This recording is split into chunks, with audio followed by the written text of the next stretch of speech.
drugs. Look at what they say for diuretics and antihistamines and blood pressure medication and psychiatric drugs. You will be shocked at the list of symptoms that are all what I'm telling you: vomiting, diarrhea, excessive thirst, swelling.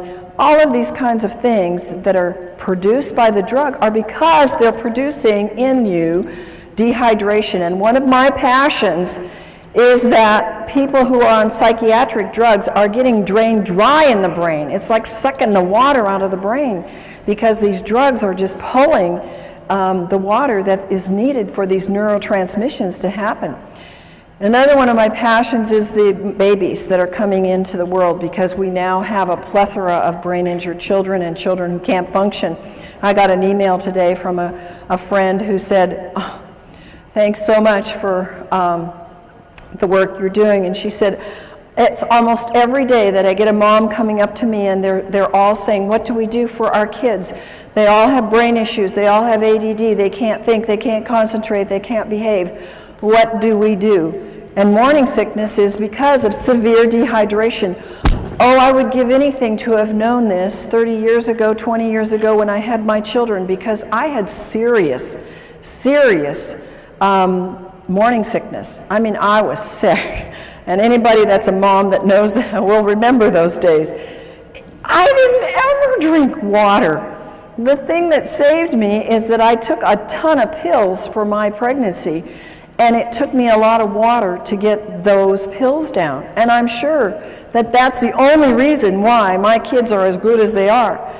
Histamines rise during pregnancy, so you can have, it's absolutely a need for more water. And the amount of hydration that the fetus gets will determine its future in its structure and its function. Did you know that?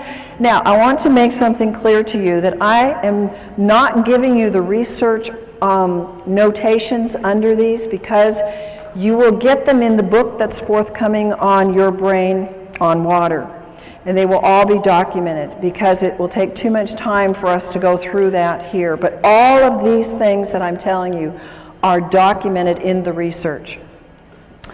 Overweight. Do you think an overweight person is going to need 9 glasses of water a day to just metabolize what their body uses and throws off as waste? How many of you think that that'll be?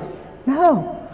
But I would say 99.9% of the overweight people do not drink enough water, and that's probably one of the reasons why they're tending to be overweight. It takes more water for a heavier person to complete their digestive and eliminative processes, and dehydration will slow the metabolic rate down. And also, on the other hand, the right kind of water will speed up the metabolism. Water moves the fat deposits, but I must tell you, it must be negative ionized water, not positive charged water. In overweight, people get confused with hunger and thirst. Instead of going for water, they go for food, and so that creates more of an imbalance. And ionized water provides the energetic equivalent of food. Now, understand what that's saying. Regular water will not do this, but if you are trying to lose weight and you take the ionized water, it will actually provide energy. It's like a source of food to your cells so that you have energy and your body can burn the fat. Sun exposure causes dehydration.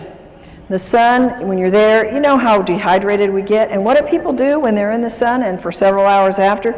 They go get carbonated, caffeinated, alcoholic sugar drinks, and every single one of those creates more dehydration. Of course, sweating creates more dehydration. My son is a great guy that works out. It's a water you can drink while you're working out, and you don't get that slush in your stomach, and you don't feel an upset stomach from it. Stress causes dehydration.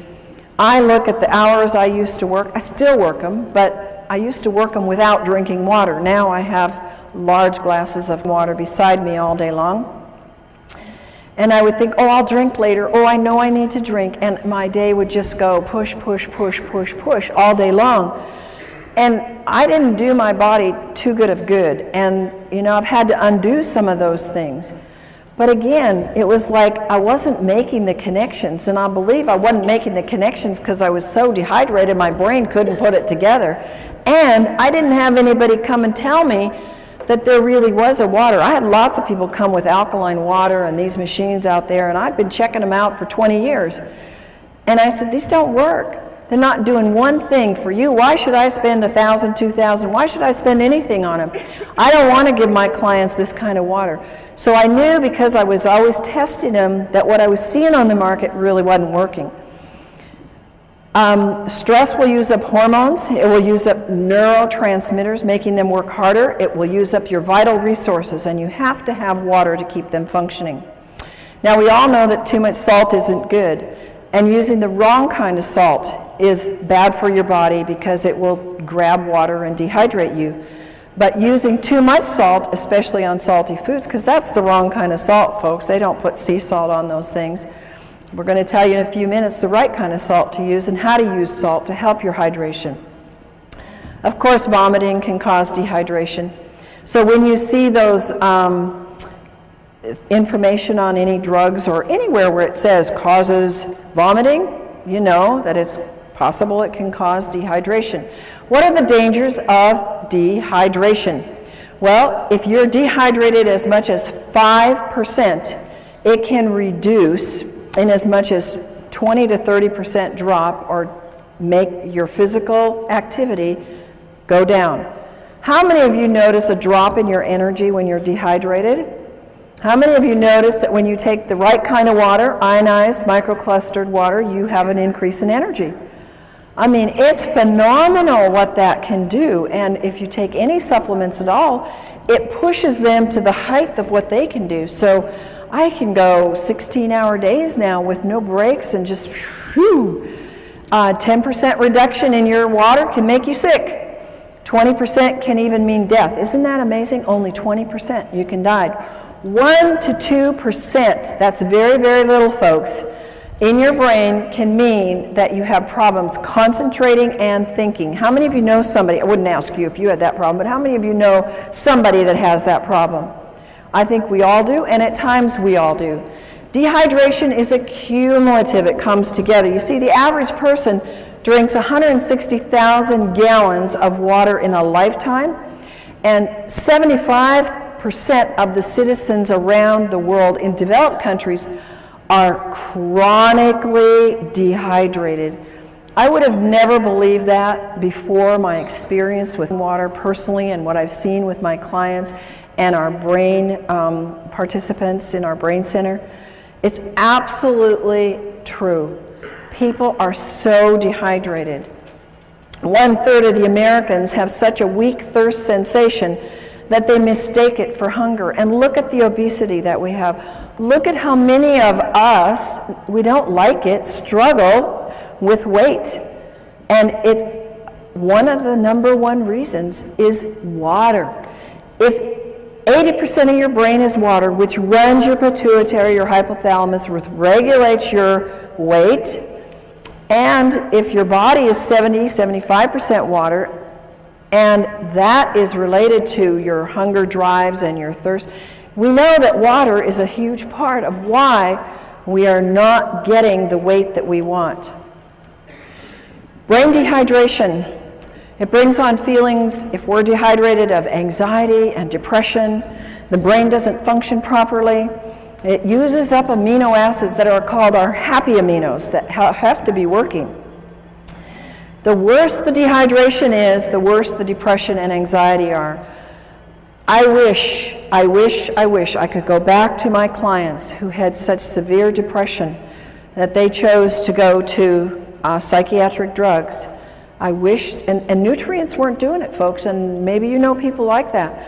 Diet, they were doing all the right things, and they still couldn't get past that depression. And there are people that you're going to run into. And the reason is because they don't have the electromagnetic energy moved by the fluids in their brain through the right kind of water to get that depression to be able to do what it's supposed to do, go away. And anxiety is at a height in our world.